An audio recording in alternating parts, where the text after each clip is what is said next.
Hello, everybody, and welcome to our lesson today. Today, we have a really interesting topic. We're talking about words from other languages, and I think you're going to really like this. All right. So let's get started. Today, we are live here with our students in the English Everyday program, and then we're also live on YouTube, so everyone can see what we're doing and enjoy this lesson about words from other languages. Some of the words that we talk about today, I think you're going to be surprised. I think you're going to be surprised where they come from, and you're going to be surprised maybe how people in English pronounce them, because we probably pronounce them wrong according to the original language. Okay, so a couple things that you need to know when we talk about words from other languages. One of the things that we can that we can say about words from other languages is we can call these words loan words. These are words that are borrowed from another language. So I'm going to share my board on the screen real quick so you can just see what I'm talking about. So we might call them loan words, or we might call them words borrowed from other languages. And we're going to focus on words that people really use in English. So it's not going to be just any words and all words. It's not going to be words that sometimes people somewhere maybe use. These are popular words that are used in English, and we're going to talk about where they come from. So we're talking about loan words. These are words that we borrow from other countries, other languages. And also we'll talk a little bit about what the words mean, but we'll also talk about the etymology of these words. Etymology means where the words come from. And another way that we might say this in English is the origin of words. The origin, where they started or where the words come from. So when we talk about words from other languages, these are some of the phrases and some of the terms that we use to talk about words that come from other languages into English. We can call them loan words. We can talk about the origin of the word. And when we talk about the origin of the word, that's called etymology. Okay, so these are some of the things that we need to know before we get started today. But I see that we have here with us right now, Vlad. Hi, Vlad. How are you? Hi, Chris. How are you today? I'm fine. I had a day full of events and achievements, and it was a tiring, but it was a good day. Yeah. It's been a good day. Yeah. Okay, cool. And so, Vlad, remind everybody where you are from. I'm from Romania. From Romania. And can you think of any Romanian words that maybe people use in English?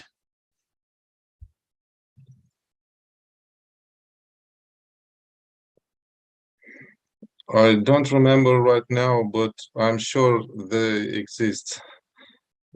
Okay. So Yeah. one word that it's interesting that we use it in English. It comes from Romanian. It's the word banjo. In English, we call it banjo. It's an instrument like a guitar. And I don't know this word in Romania. yeah, so the etymology of this word, the origin of this word comes from Romanian, they say. And so this is an instrument, and it's interesting that it's from another language because in English, we think that this, I mean, in America, we think that this is like a traditional American, United States instrument. People play this instrument in a style of music called bluegrass. This is a genre of music in the United States, like local music or like American music. And for example, the word joke, jog. yeah. No, in Romania, jog, and some means have the same meaning. Jog and joke. Okay. When we will say something for something nice, joke. I made a joke. Joke. Joke, yeah. Joke. I thought you were talking about the word jog, Jog.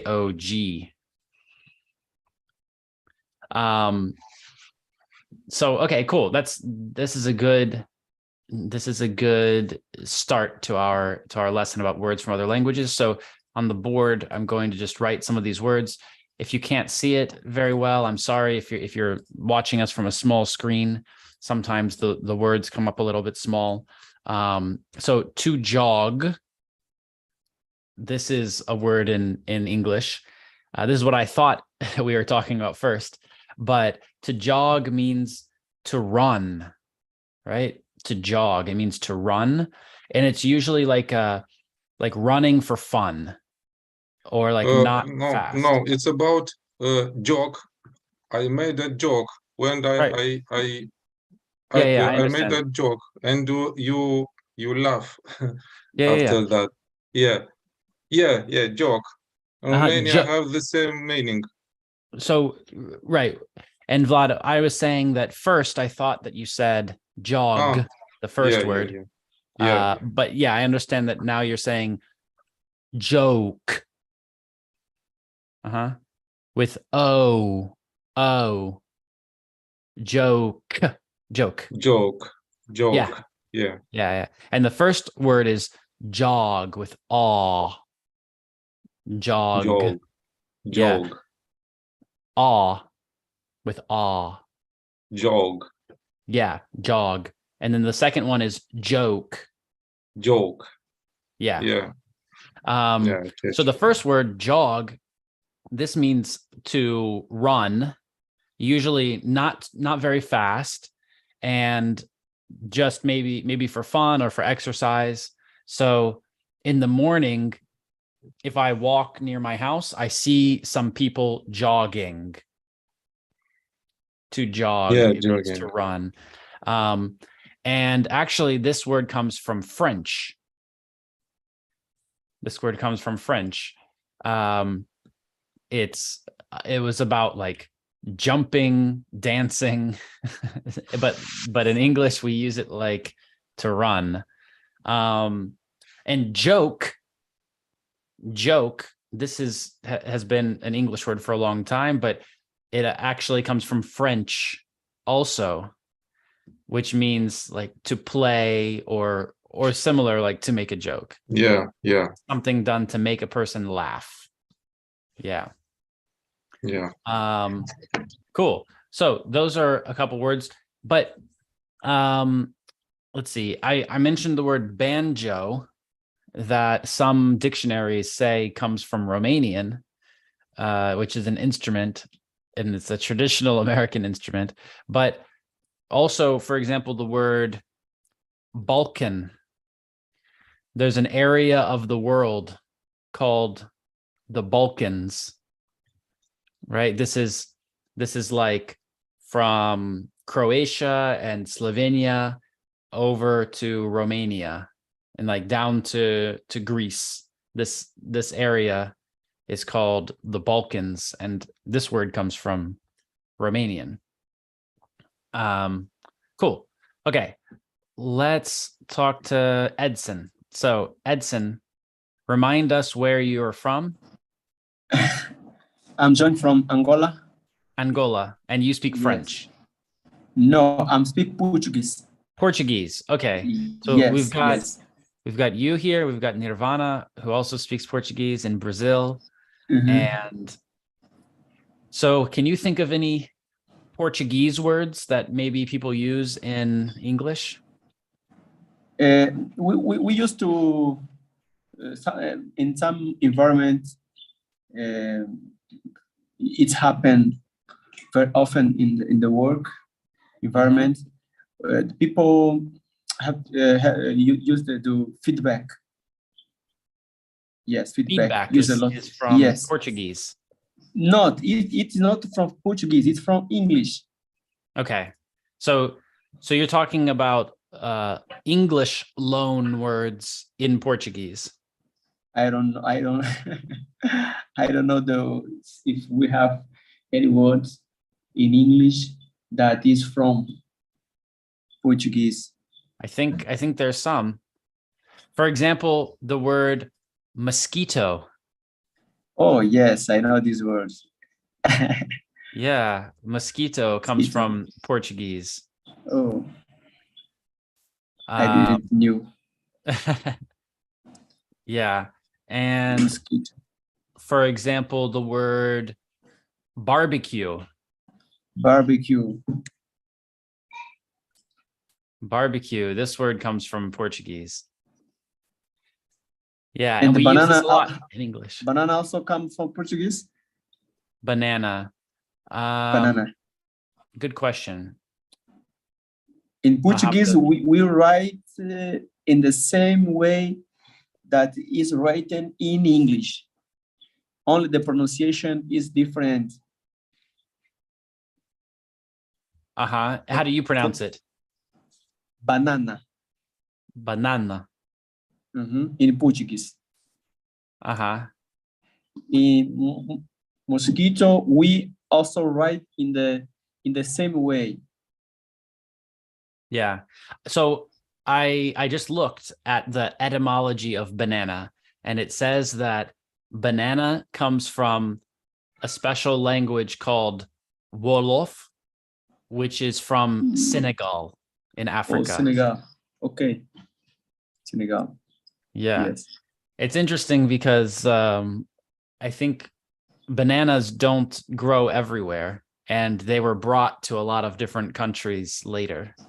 Yes, I heard people thought that banana usually is very often in a tropical country. Yeah. Is very, very often in the tropical country. And another then word that sorry? We have a lot here. We have a lot of mosquitoes? No, lots of banana. Well, sometimes we also have mosquitoes in the place that the mosquito born rise in the place that is not clean. In that place. Yes, we have a lot of mosquito in that place. So another word that comes from Portuguese is veranda. Whoa. Veranda. This word exists in English. Yeah, we use this. We use this a lot. Veranda. It's like a balcony or a porch. Yes, yeah, I get it. Veranda. For me, that is a Portuguese word. I never know that is also English word. Veranda.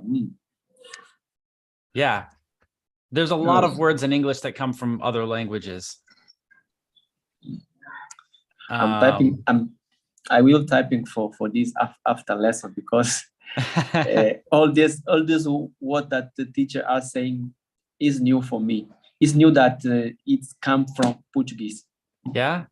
So there's a really Portuguese word. I know in Portuguese you probably pronounce it differently, but we use this word in English. We know, like, everybody knows this word, piranha.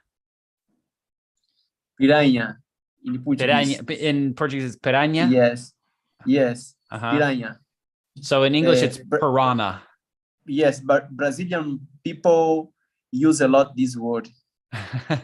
Yes, What do you think, maybe Nirvana? Is that true? Nirvana, no better what does mean piranha. Uh-huh. Nirvana, do you know what a piranha is? Piranha. Yes. Uh-huh. Have you seen one? No, never. Never? You've never Never. eaten? You don't eat these? No. So maybe you can tell everyone who doesn't know what this is, maybe you can tell them what it is. Sorry? Can you tell everybody what a piranha is? For me, choose someone. Yeah, tell us. Just say right Okay. now. Okay. Piranha is a kind of fish with big teeth. With big teeth. Yeah. Yeah, and so where do people usually find this fish? Where can you find it? I think in Amazon rivers have a lot of piranhas. Yeah, the Amazon River. Yes. Not Amazon, the website, No. but maybe there too. Sorry? Yeah. Maybe you can find a piranha on Amazon, the website too. Because you can find everything there. Okay, great. Thank you. So yeah, there's a lot of different words from different languages that we're going to talk about today. We talked about Romanian, Portuguese. Another one from Portuguese is marmalade. Marmalade. And let me write some of these words on the screen. So we're talking about Portuguese words. We talked about piranha, which is a type of fish with big teeth, and it can eat people. It's a small fish, but it can eat people. Right? Marmalade, which is like a type of jam. Right? It's some type of fruit that you put on something. We talked about barbecue, we talked about mosquito, and we talked about veranda. Some Portuguese words that we have in English that people use. Great. So let's go and talk about another language.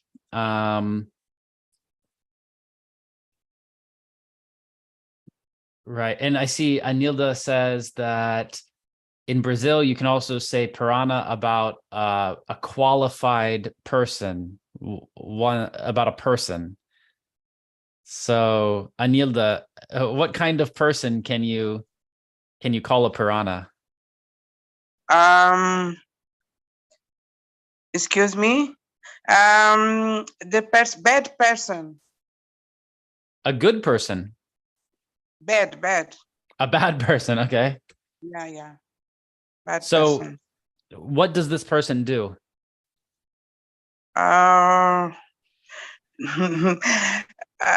Normally is a person, I don't know, normally is for a woman.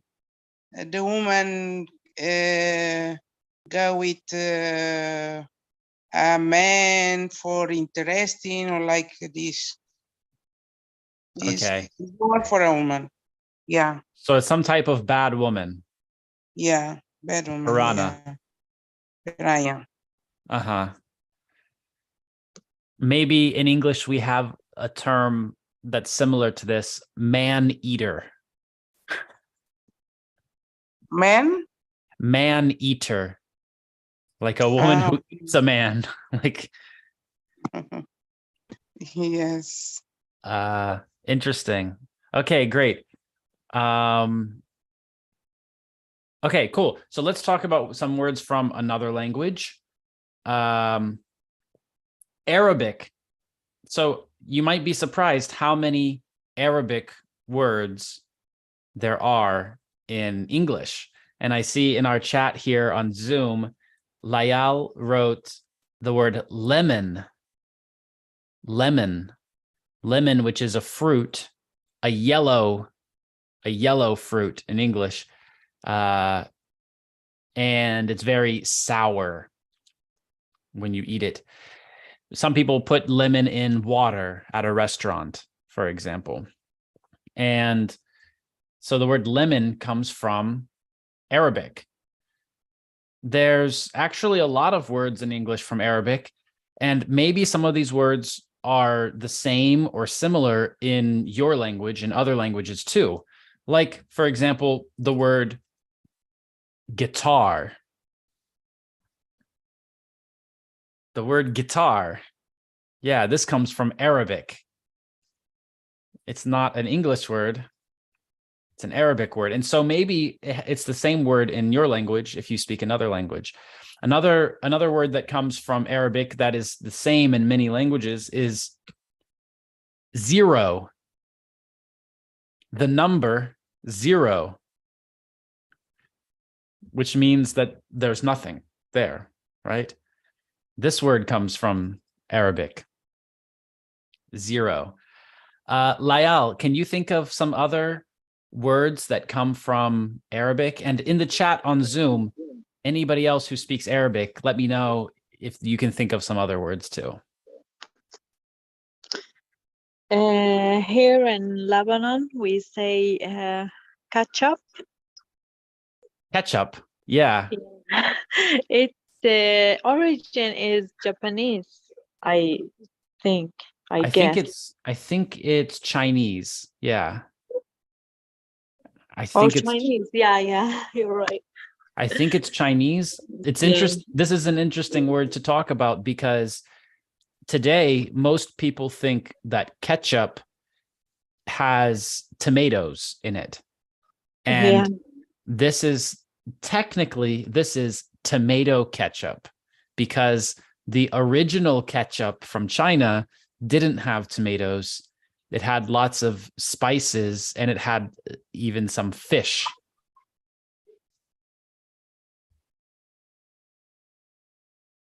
Yeah. I see that Isan writes, hi, Isani. Isani writes that Hi. 0 in Arabic. How do you say 0 in Arabic? Sifr. Sifr. Sifr. Yeah. Uh-huh. That's interesting because in Russian, Sifr means like a number, a digit. Like 1, 2, 3, 4, 5. These are cifri. They're so it's interesting. This comes from Arabic. Okay. Yeah. Can you think of any other words from Arabic? Tamatem, tomatoes. Tomatoes. Yeah, tamatem in Arabic. So it's the same. Yeah, it's the same. Tomatoes is tamatem in Arabic. Okay. I think it's come from Arabic. Interesting. I'll have to check. Patates too. Patates, but potatoes. In Arabic, it's patates. Okay. So these words sound very similar. Maybe they are Arabic words. I think that tomato comes from Aztec. Aztec. Yeah, the people who lived in Mexico before Spanish people came to Mexico. And they have I think that it was taken from there. And yeah, I think that it comes from this language. But there are some other really commonly used words like algebra. This comes from Arabic. Yeah. It's mathematics. Algebra. Yeah, about math. Exactly. Yeah, and so the word math, this is interesting too, right? So mathematics, this is a Greek, comes from Greek, and in British English, they usually say maths with an S at the end. But in American English, we never have S at the end. We just say math. Yeah. In French too, we have the S at the end in mathematics. Yeah. Yeah. But when we say mathematics, we always have S at the end. So in American English, British English, mathematics, but for the short name, in American English, math, and in British English, maths. Yeah, okay. Yeah. Mathematics, it's interesting. There's a lot of Greek words in English and in other languages that are the same, and they're like a special category of words. Like, for example, mathematics, physics, gymnastics. Yeah. And in English, all of these words have an S at the end, but when we talk about them like one thing. Okay. So we can say gymnastics is interesting to watch. Or we can say mathematics is a difficult subject. So it's a little confusing because it has an S at the end, but we treat it like it's one thing in English. Or physics, for example. Is okay. Yeah. There's a lot of words. Also, now this word is very popular. Algorithm. This comes from Arabic. Algorithm. Yeah. Algorithm. And this means some kind of formula. Yeah. Right? Code. A code. In IT, we talk about algorithm. When we develop some solutions, we talk about. Do you work in IT? In the past, yes, but now I changed. You changed. What do you do now? Coach, professional coach. Yeah. Sorry, what kind of coach? Professional personal life coach and emotional and wellness coach. Cool. And hypnosis too, and TCC. Okay. I practice TCC too. What is TCC? It's comportamental TCC. It's thérapie cognitivo-comportementale. It's therapy. It's breath therapy, and we work about thinking. So and behavior. Yeah, it's cognitivo-comportemental. Yeah, I don't know in English. I need to search. Oh, interesting. Very cool. And so earlier, someone talked about potato, and I guess potato comes from Spanish. But I think this word is very similar in many countries now. I think it's also. Oh, okay. Isani, I see what you wrote. Cognitive behavioral therapy. Okay. Yeah. It's like a field of psychology. Exactly. Yeah. Cool. About potato. It's very interesting that in English, potato is this round brown food, but when we go to a restaurant, we don't usually. They don't put a potato on the plate. They give you fries, right? And the fries are like a cut potato. But in many other countries, in many other languages, the word potato or patata or something like this, it means fries. Because all the time eat potatoes as fries. They eat all the time potatoes fried. For this reason, we call potatoes fries. Yeah. Like a fried potato. Fried, yeah. The way that the potato was prepared. Yeah. Cool. Okay. Thank you. Thank you so much. You. So let's talk about some more Spanish words that we use in English. Some of them you might know, like the word fiesta. A fiesta is a party. It's a party, right? Like, woo, we're having fun.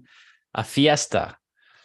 There's also another Spanish word, siesta. Siesta. And in English, we usually say nap, right? To take a nap. This means to sleep in the middle of the day, right? When you go to sleep, not at night. And it's usually for a short period of time. So in English, usually we say to take a nap, but in the middle of the day, maybe around lunchtime, if someone takes a nap, we can call this a siesta. It's like a break in the middle of the day from work. And so we use this word in English too. Another Spanish word that we use is patio.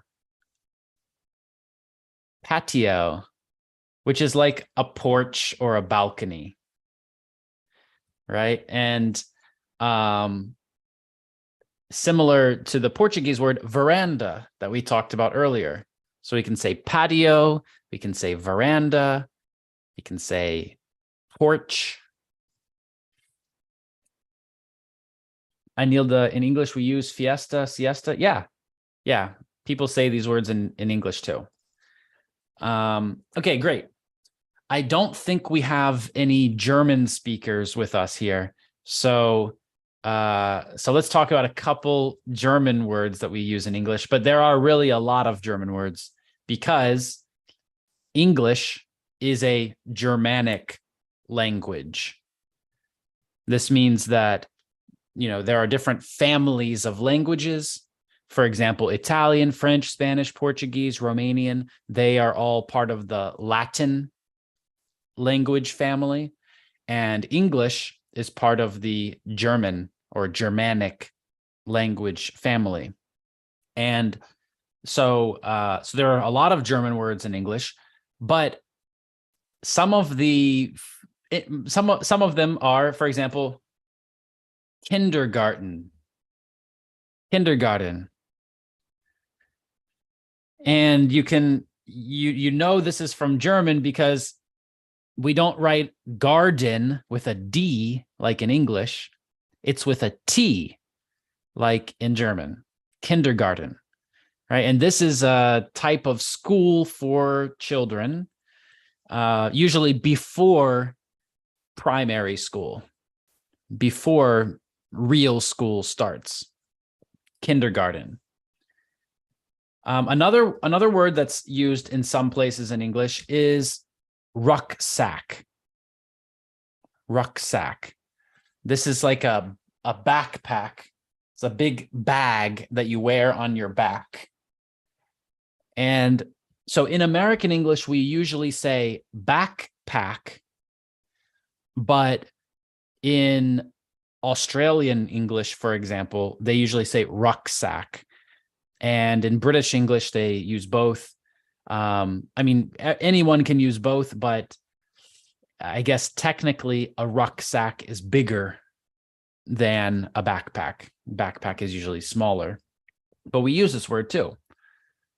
And then, there are some food names that come from other languages that we use the same in English. For example, the word schnitzel. Have you ever eaten a schnitzel?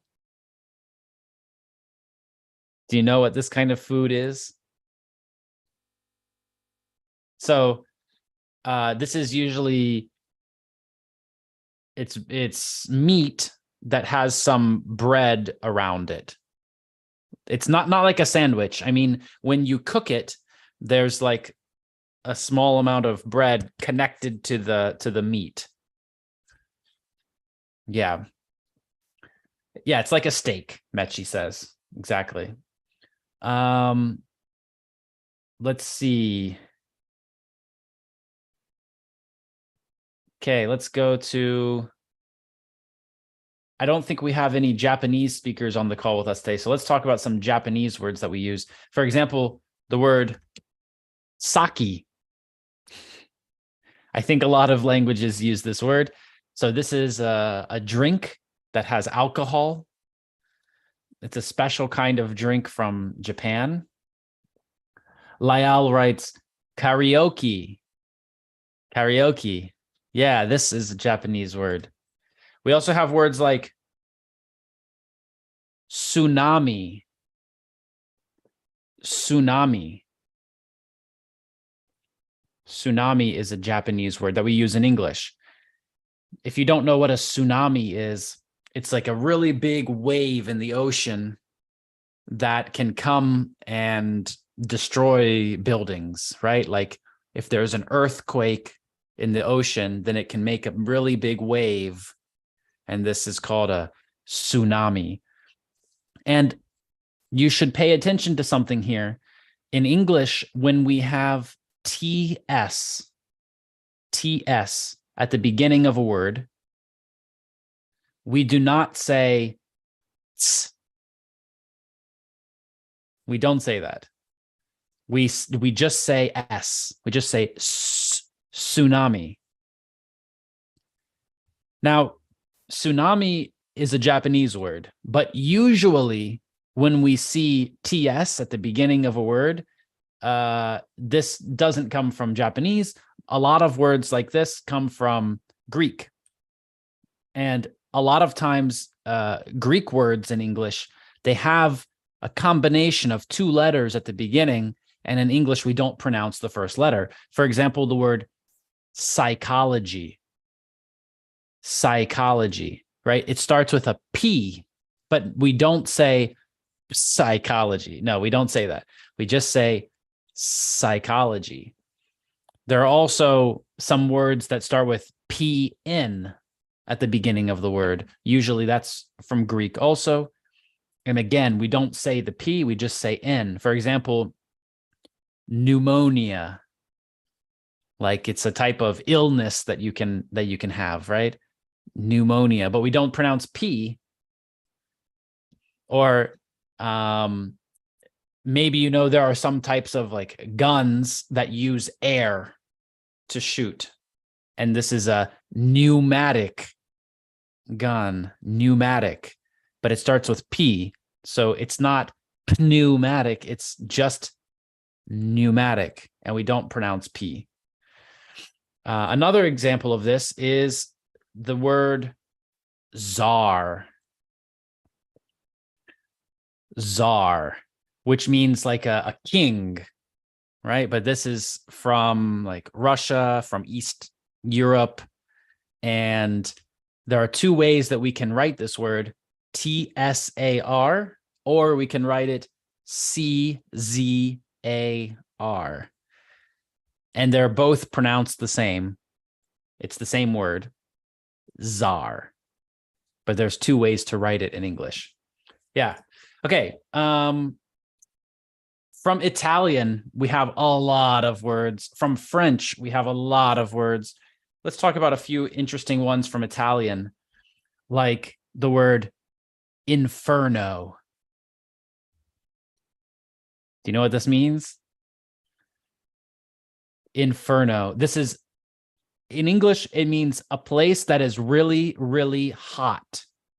A very hot place, an inferno. In Italian, it means hell, like the place where the devil lives. So, but in English, we use this to mean a very, very, very hot place. It's an inferno in that room. Another word that comes from Italian, cappuccino. Cappuccino. Lots of different coffee names come from Italian, right?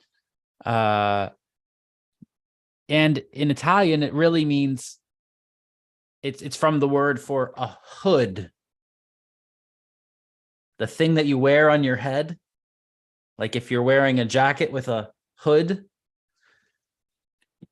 So cappuccino is a coffee with a hood. Yeah, but this comes from Italian. Great. Let's see. But the word coffee is really interesting too, because a lot of countries and a lot of languages, they don't say coffee, they say cafe. Cafe.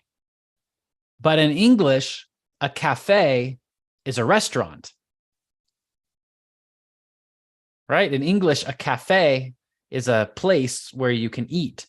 And so in English, you can say, let's go to the cafe and get a coffee.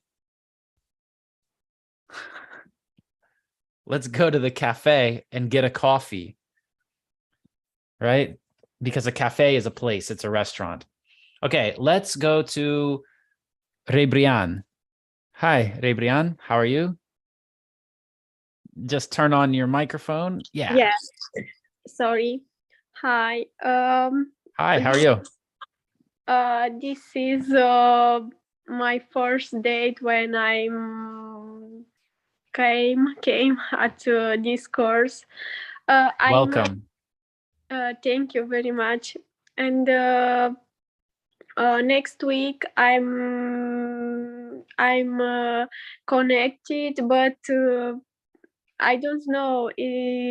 Only people speak. I don't know what is this course. Okay. Well, in the chat, I've just written our email address, so you can always contact us there. I'm right in chat. My English is little. I don't That's okay. know. That's why you're here, right? Yeah, I want to learn English. Great. Well, Ribrian, since it's your first time, let me show you something that maybe you didn't know about. On our website, you can see on the screen our website. So yes, when you go to the website, you can log in. Yeah. And then if you click up here and go to library, Okay. then you can choose this community, English Everyday Community. Okay. And of course, it stopped working when I clicked it. No problem. And so when you go to the community, you'll go here. And one thing that you can do is you can chat with other students. And so, for example, here's Pedro and Nirvana talking about, for example, talking about the brain and the heart. Nirvana yesterday started a live room. And so you can just go here anytime that you want. You can go to meetups and you can click live room and you can join a live room and talk to other students anytime that you want. Another thing that you can do is you can click here where it says find members. And if you ever have a question, you can go to find members, and I see here you are, you're online, and it says you're from Romania. Yeah. So welcome. We have a few students from Romania. And what you can do is when you go to find members, then you can go up here and you can write in Tanya, and you'll find Tanya, and she is the head of our success team. And if you click on her name, you can go here, you can send her a message and you can say, hey, Tanya, I've just joined this program, and she will help you get started, and you can ask her any questions and she'll answer you. Okay. I want to learn about medicine and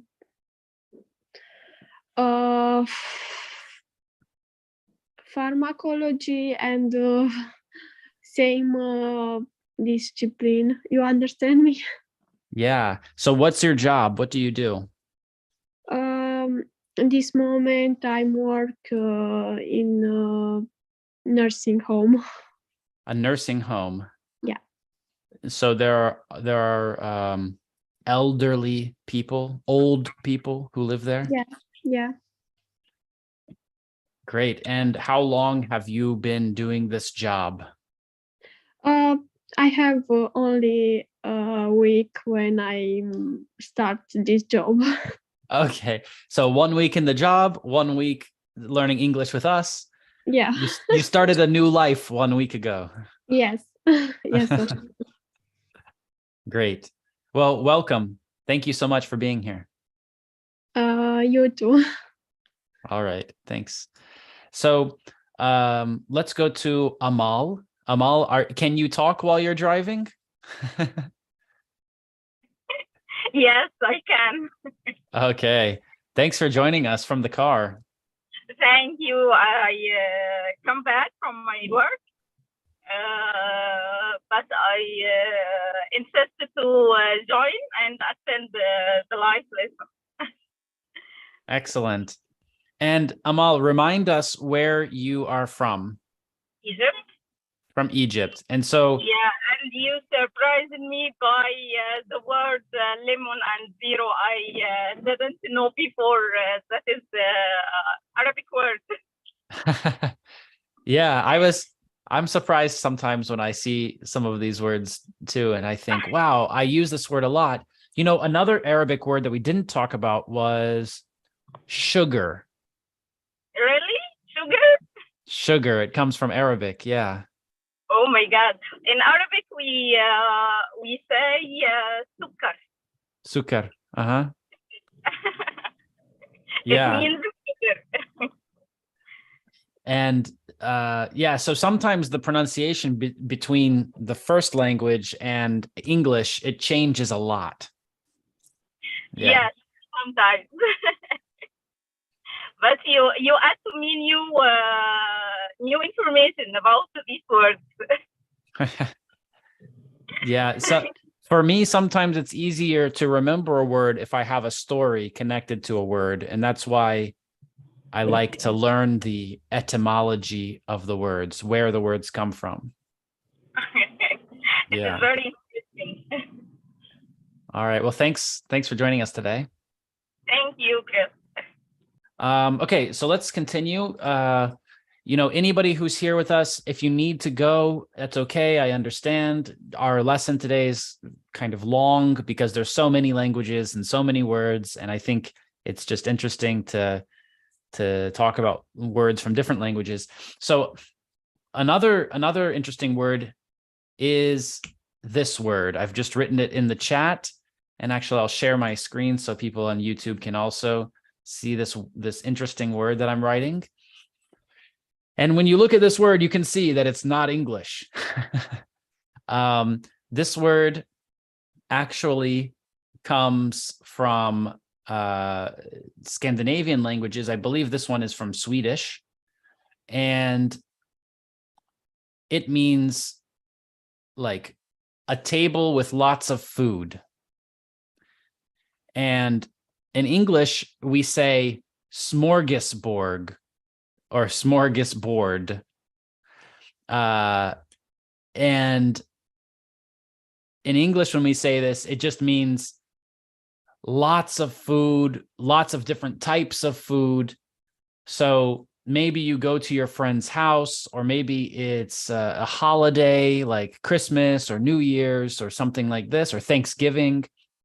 And the table is full of lots of different types of food. And you can say, it's a smorgasbord. And this means that there's a lot of food. And we use this sometimes in English, but it comes from, I think it comes from Swedish. Yeah. Great. You know, another interesting thing is the word kilbasa. Kilbasa. I think a lot of languages use this word, and this word comes from Polish. It's a sausage. And in English, we usually use this word about Polish sausages, or sausages that are bigger than usual sausages. Now, maybe you also know the word hot dog. And a hot dog is much smaller, a smaller sausage, not so tasty. Kielbasa is very big and tastier. And let's see, do we have Miroslav with us today? Is Miroslav here? No? Okay, well, our favorite Polish man, he's not here with us today, but yeah, so that's a Polish word, kielbasa. So yeah, there's a lot of words from different languages, and actually another category of words that we haven't talked about is Turkish. So there are a lot of languages in Central Asia that are Turkic languages. They're connected to Turkish. Even in some parts of Russia, there are big areas, big groups of people who speak these kinds of languages. And so in Turkish, and sometimes it's difficult to know if the word was from Arabic, from Persian, the language that's spoken in Iran and parts of Afghanistan, or if it's from Turkish. Arabic, Persian, Turkish, they have a lot of similar words sometimes, especially Arabic and Persian. A lot of words are very similar.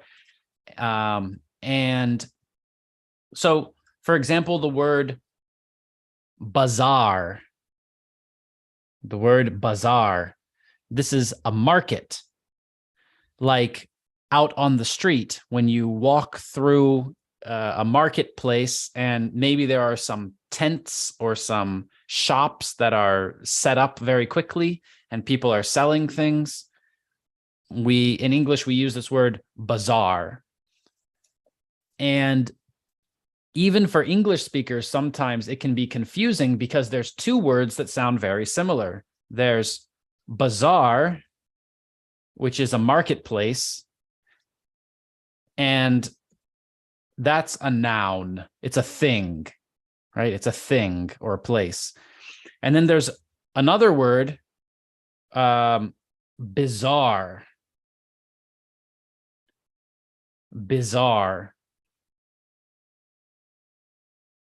And it means strange. This is an adjective. It means strange. We can say he's a bizarre person. He's a bizarre person. This means he's very strange. Not just strange, very strange. And so these two words sound similar in English, bazaar and bizarre. And so the first one is from, some people say it's from Arabic, some people say it's from Turkish. Not 100% sure. But another word that many people say is from Arabic is the word sofa. Sofa. It's a place where you sit, right? Or maybe you can lie down on a sofa, but it's not a bed, right? It's different than a bed. It's just a place with some seats, and you can sit there and relax. This is a sofa. In English, we pronounce it sofa, sofa. And similarly, on a sofa, you might have a cushion. A cushion. This is from Turkish. And a cushion is something soft. It's like a pillow, but a pillow is usually on a bed, and usually you lie your head down on a pillow. But a cushion is something that you might sit on, or you might put your back against a cushion, right? And a pillow is just for your head, usually. So for example, in my chair, this is a cushion, but it's for my head. So I probably will call this, I could say that it's a pillow, but if I say it's a pillow, people will think that I sleep here and I don't. So I'd say that it's a cushion, but there's also a back cushion here. So when I'm sitting, it's soft. But also when we talk about just the chair, it has cushion, it has soft material, right? And maybe you have sometime in your life, you've tried to ride a bicycle, ride a bike. And sometimes the seat on the bike is very hard and it doesn't feel good. And you can say, there's not a lot of cushion on this seat. So cushion just means something that's soft. Yeah. We can even use this word in English as a verb, to cushion. Usually, for example, maybe you've seen when maybe somebody falls down, and if they fall onto something soft, then they do not get hurt, right? It's not painful. They fall on something soft. And we can say that this soft thing will cushion his fall. It cushioned his fall. It means that it made his fall soft. Yeah. Okay, let's see. We have another good Turkish word that we use is pajamas. Pajamas. These are some soft clothes for when you go to sleep. In English, that's what it means, right? Pajamas. Great.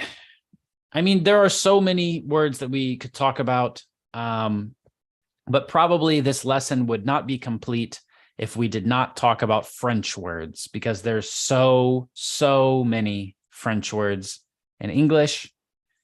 If you know something about the history of England, then you'll know how close French and English people have been for many years.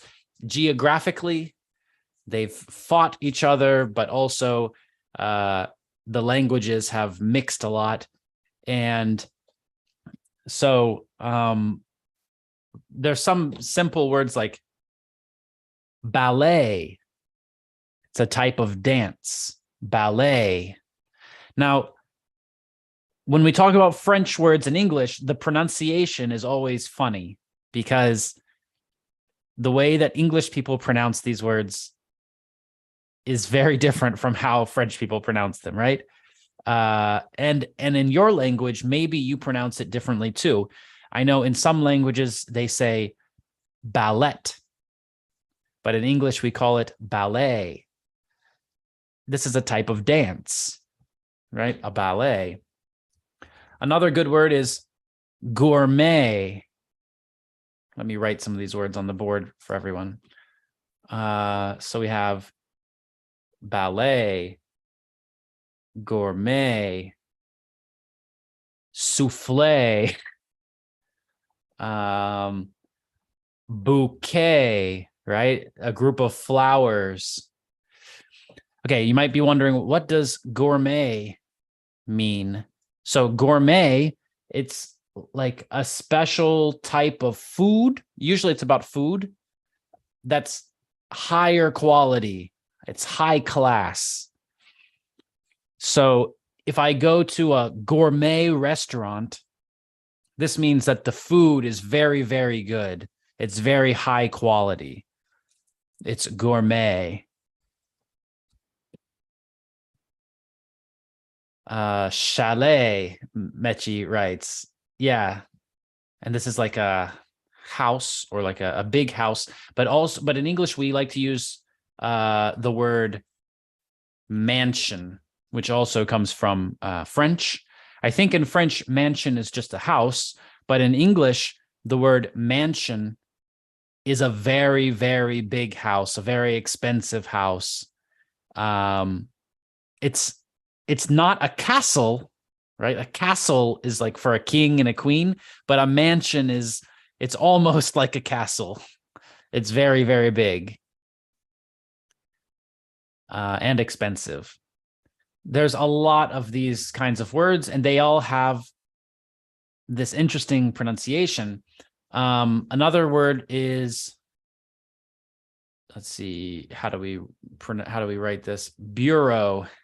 Sometimes it's difficult for me to remember how to spell French words in English that we use in English.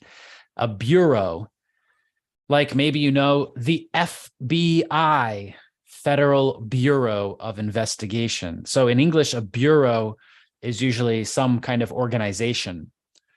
But I believe in French, it's a desk, like a desk that you do your work at. Yes, there's a lot of words from French. So, I mean, we could probably go forever talking about words from French. Like, for example, déjà vu. Probably in your language, you also have this term, déjà vu, right? This is a feeling like you experienced something before. Like it's not the first time that you have seen this thing. So maybe you have a feeling like you go somewhere and you feel like I've been here before, but you can't remember when you were there before, but you feel like you were there before. This is called déjà vu. At least that's how we use it in English.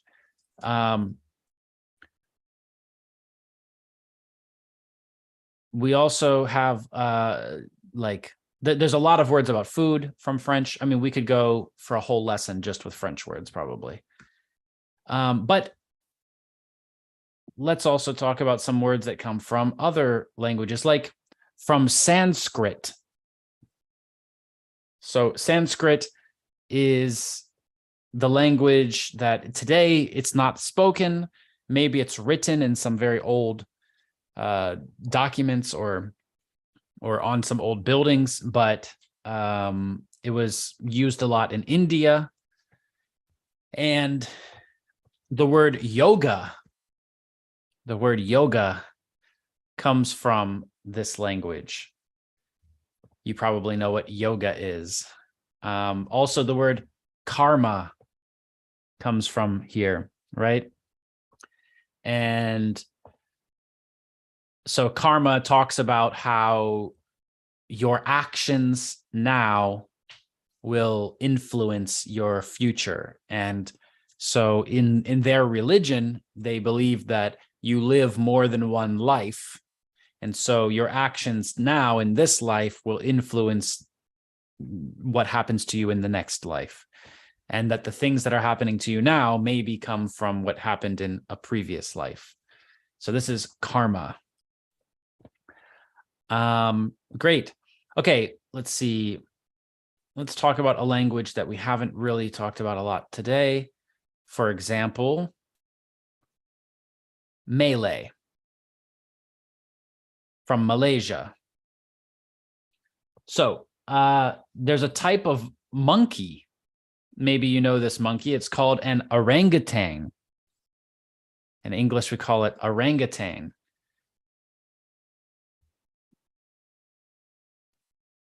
It's a type of orange monkey. It's a big monkey. And they maybe swing from trees, maybe eat bananas. They have lots of hair. Orangutan, you've probably seen it at the zoo. Another interesting word that comes from Malay is amok. Now, we don't use this word alone in English, but we have an interesting phrase that we can say. We can say to run amok. So this means to cause chaos, to be chaotic, to be wild. So something that is not in order, something that doesn't follow order. We might say, when the boss was on vacation, the business ran amok. It means lots of things went wrong and there were lots of problems, right? So when I was describing this word just now, I said that it's about chaos. Yeah, that's how we pronounce this word, chaos. This is a noun. The adjective is chaotic. Chaotic. Something that does not have order. Something that's not in order. Chaos, chaotic. And these words come from Greek. And there's something interesting that we can see with CH in different words. So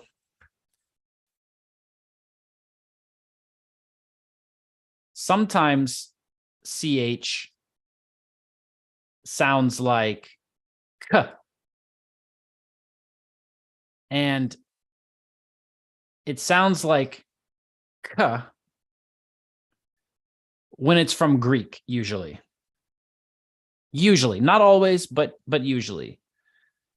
When it sounds like ch, this is more of an English word. And when it sounds like sh, this is more of a French word. Now, again, this is not a 100% rule. Just usually, this is how it works. Right? So, for example, the word chair, choose. Of course, these words also have their origin, but they're not Greek or French. And so, for example, in French, we have the word machine in English, which comes from French. We have the word champagne, which comes from French. Champagne. And in Greek, I mean, we also have some other words like mechanic. This is the man who fixes your car. Mechanic. Right? We also have words like chemistry or chemical. From French, champagne, machine, and chef, for example. So you can see that they all have CH, and sometimes it's confusing which words sound like ch, which words sound like k, and which words sound like sh. So Greek words usually sound like k, French words like sh. Of course, the word chocolate is from French, but it doesn't follow this rule. Sometimes it's difficult for students, for people who are learning English, to pronounce some names of places. For example, the city, Chicago. Yeah, in American English, when we talk about this city, we do not say Chicago. No, we say Chicago with sh. Chicago. Or for example, the state, Michigan. This is Michigan. This is a state in the United States, Michigan. These are French names. So sometimes it's good just to think about this. Another interesting piece here is that a lot of these Greek words in other languages, for example, in Slavic languages like Russian, Polish, Ukrainian, Czech, Serbian, a lot of languages like this, then usually from Greek, it's not k, but it's h, with a h sound. So if you speak one of those languages, then maybe it's easier for you to remember that, okay, this word with h in English, it looks the same or sounds the same, but instead of h, I have to say k. The word mechanic is a good example of this, probably. Great. Okay, well, that is a lot of information right now. Let's see. We have a lot of questions here on YouTube, but I think most of them we answered already. Great. All right. On Zoom, any questions from anyone who's here today with us? Mechi, I know that you had some good examples. You can share your example with us. I saw you wrote one in the chat. Yeah. Yeah. Oh, thank you. Hello. Hello. Hey. Chris. Hello, everybody. Yes, it's something really unique because usually Czech or Slavic words are not retaken to the word languages, but we have a special word from 100 years ago, robot, R-O-B-E-T, robot. We know robot. A robot. Pronunciation is different. Yeah. Robot. And so it was invented or created by our Czech playwriter, this Karel Čapek, 100 years ago. And I put some links, or not links, but description here in the chat. And so it's interesting, and we are, I must say, we Czech are proud of the one of a few words that appeared in the world languages, because a robot is associated with labor. It's generally Slavic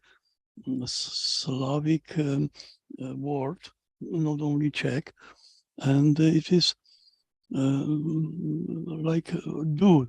Robot is to do something, to make something, and this author, this playwright, used this new created word in his RUR play 100 years ago, and it was retaken to the word. Right. So robot, I didn't even connect that before, that robot is connected to this word about work. Yes. About labor. Yeah. Yes. Interesting. That's cool. And yeah, so in English we pronounce it robot with a stress on the first O. Robot. But today on the internet, so many people use a short version of this word. They just say bot. Bot, yes, I know. Bot is quite modern. Yeah. Bot. And now we combine this with other words, right? Like when you're on a chat, there can be a bot that's chatting, and we call it a chat bot.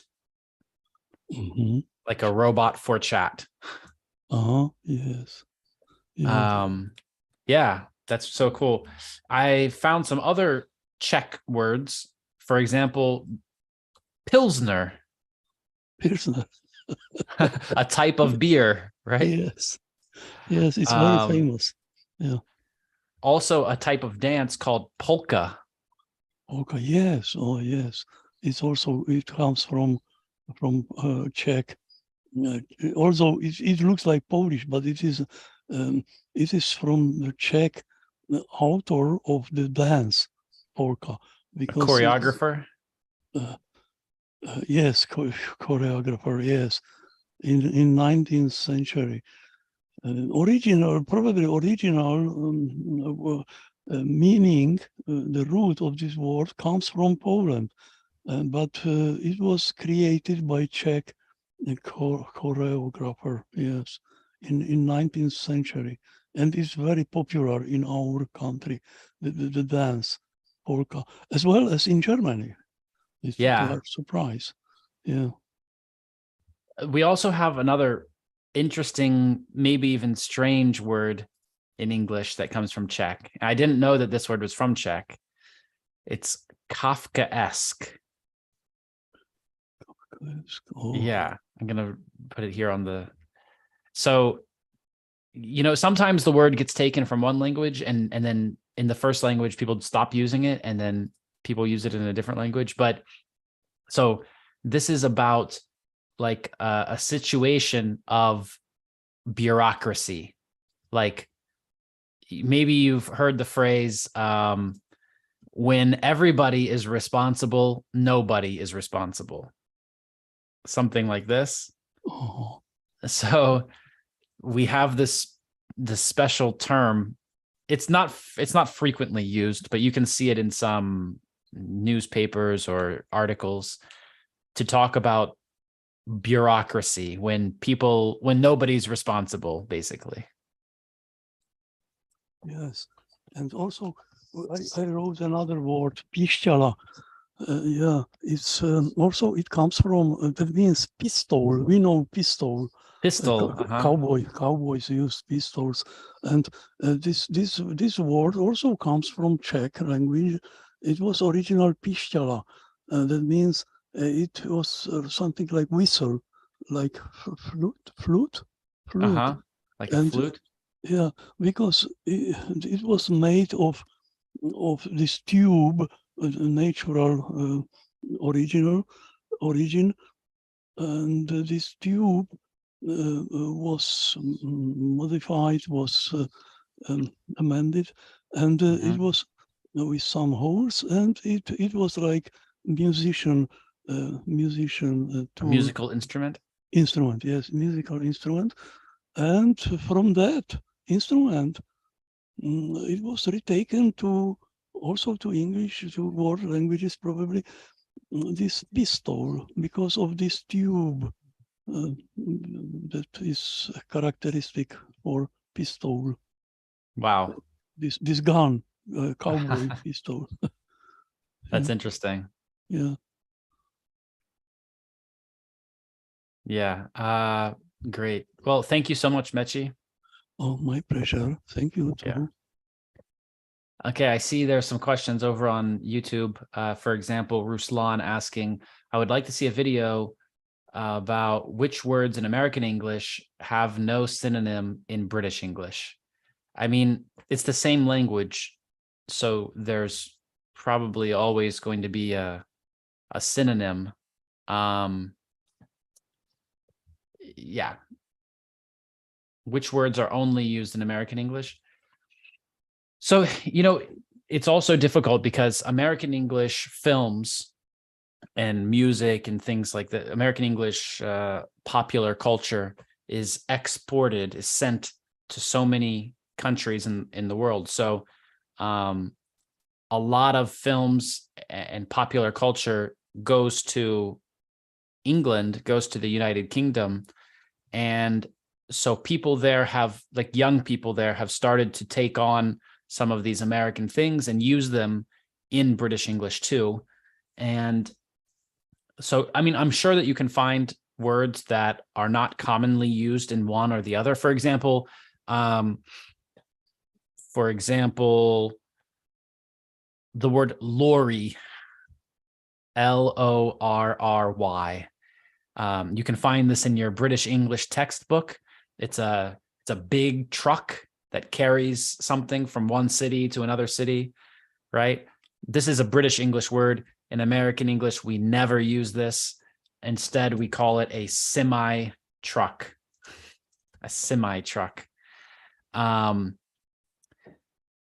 a lot of examples of British English words that American English speakers don't use a lot. Like, for example, take the lift. In American English, we say elevator. So again, this is an example where most British English speakers are going to say lift and not going to say elevator, but they will understand what an elevator is. It will sound funny to them, but they will understand it. Yeah, great. All right, well, we've been going for quite some time now, so I'm going to end this lesson, but thank you so much for everyone who joined us today. Today, we really didn't have a lot of speaking. We didn't go to the breakout rooms like we usually do in the lessons. That's just because this lesson was really about vocabulary, right? So we spoke with a few people from a few different countries, and I hope that maybe you learned some new words and maybe you even connected some words to your own language that you didn't think about before. But let me just remind everybody that we have our community, and this community is so powerful. It's so interesting. I think that you'll love it. I've put a link in the chat on YouTube. So if you're interested in joining us here for these kinds of lessons, we have them all the time. For example, the next lesson is starting in 2.5 hours. And then 3 hours after that, there's another lesson. And then 4 hours after that, there's another lesson. So this is what it looks like inside of our community.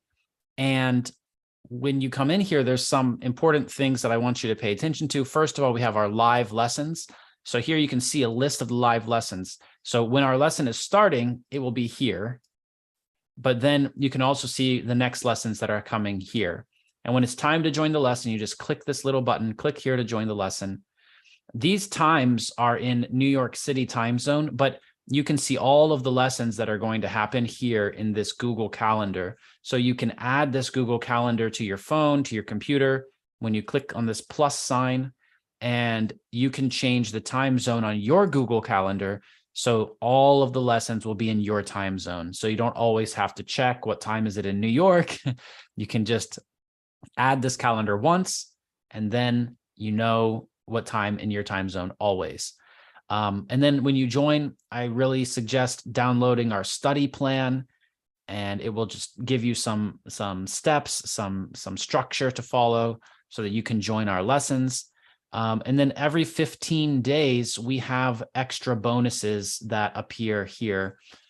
Usually it's some kind of test or quiz, and then there's also some kind of lesson here for you. We also have a bonus where we send you a special t-shirt. The t-shirt says, "I speak English." And I've tested this t-shirt when I'm walking somewhere and I wear this shirt. People come up to me and they speak to me and they try to speak to me in English. So when I'm in a different country and I wear it, people will try to speak English with me. And when I'm in the United States and I wear it, people will joke and they'll say, "Oh, I speak English too." So it works. So it's a cool t-shirt. We'll send it to you when you've been in our program. Now, the people who have been with us for a year or more, they already have this option. We send them the t-shirt in the mail. It's included in joining the program. But we are thinking about also offering this bonus to people who have been with us. Some of the newer people who have joined us, who have been with us for 3 or 4 months. So that's something new that's coming, and we're adding more and more bonuses all the time. So there's going to be additional courses, other courses that we'll just add to your account. You don't have to go find them. We'll just add them into your account and let you know. And that's just a thank you for being in our program. I mean, in 1 month, you get a lot of practice, but probably 3 months is a good amount of time for you to really, really improve your speaking. But in 1 month, you definitely can feel the improvement. Now, another really cool thing that we have in here is challenges. Right now, there's only one challenge open, and you can see make a friend. So what you do is you just go in here and you can see people posting saying, "Hey, I'm from this place. Nice to meet you." And you can find people from all different countries around the world. And yeah, it's a great place just to meet some of the students who you chat with. Another way that you can meet with the other students is you can go to this area in the website called Meetups, and you can click on this live room, and you can start a live room or you can join the live room. And that's where anytime, 24/7, students can come together and practice speaking and meet each other. So that's really cool. That's one of my favorite pieces, one of my favorite parts of this program. Another one that I was showing everyone before is this group chat, which is also 24/7. You can just come in here and you can chat with other people. It's just like WhatsApp, basically. And then we also have this news feed where you can post. And so, for example, people talk about what they learned in the lesson. Pedro likes to post some really interesting motivational quotes here, and I love that. Nirvana likes to post her videos practicing speaking and doing some of the exercises from our Ultimate Guide to English course. So, you can go through here and you can also meet people, chat, you can post an image, you can talk about what happened in the lessons. And again, this is 24/7. Use it whenever you want. Then you can also find the other members who are part of our program. So maybe you were talking with someone in one of the lessons and you want to keep talking with them. So you can come in here and you can find them. Like today, I was talking with Andrea from Romania. And so I can go in there, I can send her a message, and I can say, thanks for joining the lesson today. It was great speaking with you. Right? And now she'll get that message and she can go up here and she can open up all of her messages and she can talk to other students. Also, all of the actions that you take on the website give you points. So you can see who's really active on the website. And maybe you want to be friends with the most active people because they use this platform a lot and you can practice speaking with them. Like Nirvana, she set up a live room yesterday and she posted here. Where did she post? In the chat. And she said here, for example, everyone, I opened a meetup now. Who wants to join? I'll be happy having you there with me. Right. And so I quickly joined that. And here's our picture from that live room. And so it's just like on Zoom. You can just join it anytime that you want, though. So it's 24/7. So you can see that there's really a lot of stuff you can do inside this platform. The main part is the live lessons. This is with professional teachers, with native speakers, but you can also chat with other students anytime that you want. And we're always adding more of these live lessons. We're always adding more and more of them. Also, if you're already in our program and you like what we're doing, you can just click up here to send your feedback. And when you send us your feedback, you'll get a free course. I made a course called All About Articles. I think you'll like it. Articles are hard to understand in English, so I think the course will help you. And if you click here, it will give you instructions about how you can send us your feedback so you can get this free course. Now, that's not all. That's already a lot of things that you can do, but that's not all. When you go over here and you click library, when you click this link, it will take you back to the course library and you will see all of the different courses that you have access to. So for example, if you sent us your feedback, you'll have this All About Articles program. If you got our travel English course, then you'll have that here. If you joined the English Club, which gives you video lessons every day, then you can click here and you can go to that. If you got our job interview course, you can go there. The intermediate course and the upper intermediate course, these are full courses, complete levels that we've created that you can join right there. So you can do so much inside of this platform. And so I think if you're here with us, you'll really improve your speaking. So thank you so much to everybody who was here with me today. That's all for now. I will see everybody next